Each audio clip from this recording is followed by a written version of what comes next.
Hi everyone, today's video I'll tell you all the way from Sudan. I'm talking about the life and the sufferings of Saint Josephine Bakhita in my new video. Subscribe to my channel to see more content because I am not feeling well, so I'll take rest after the video is done. I'll take rest. Bakitha was born in 1869 in a suburb of Darfur, Sudan, to African parents. Her father was the brother of the village chief. She had 3 brothers and 2 sisters.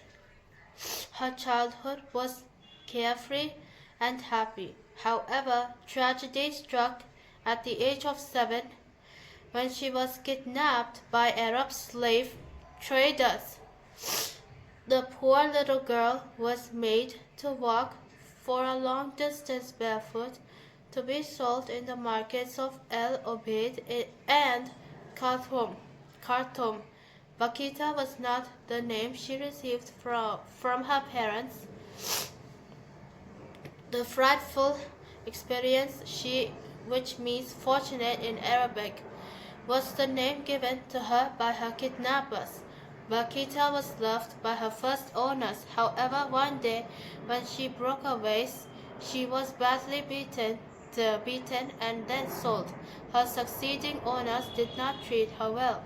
The 4th owner was a Turkish general, and Bakitha had to serve his mother-in-law and his wife, who both were very cruel to all their slaves, especially Bakitha.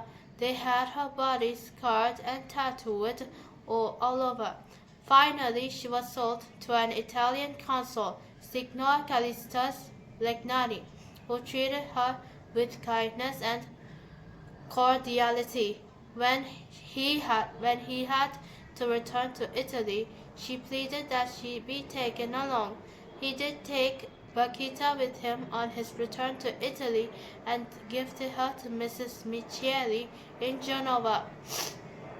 She stayed with new owners in Murano Veneto, west of Venice. Bakitha took care of their daughter Alice Memina when she was born.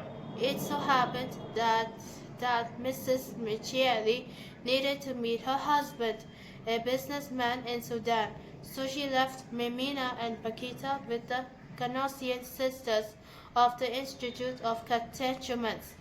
It is in the convent 21-year-old Bakitha received baptism and took the name Josephine Margaret Fortunata. On the same day, she received the sacraments of the Eucharist and confirmation from Archbishop Giuseppe Sarto, the Cardinal Patriarch of Venice, the future Pope Pius X himself. Her joy knew no bounds at becoming a Christian, that she would often be seen kissing the baptismal font, saying, "Here I became a daughter of God." In 1893, Bakitha joined the Canossian convent. 3 years later, she made her vows, taking the name Sister Josephine Bakhita.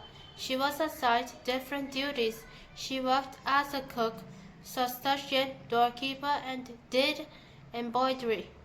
People loved her for her sweet nature, calm presence, and an ever-smiling face. She used to say, "Be good, love the Lord, pray for those who do not know Him."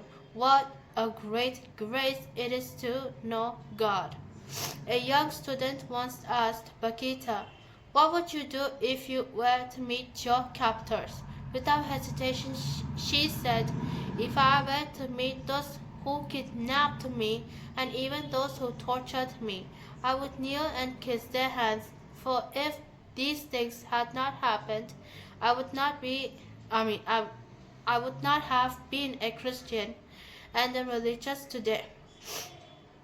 In spite of being confined to a wheelchair towards the end of her life, she retained her cheerfulness.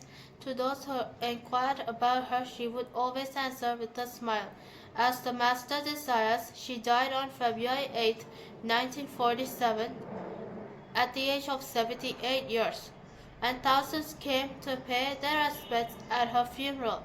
The fame of her sanctity has spread to all the continents, and many received graces through her intercession. Josephine Bakhita, beatified on May 17, 1992. She was canonized on October 1, 2000, both by Pope Saint John Paul II. She is the patron saint of Sudan and is often promoted as a patron saint for the victims of slavery and victims of human trafficking. She is also the patron saint of Catholic Church in Sudan, South Sudan. Her feast day is on February 8th, the date when she died.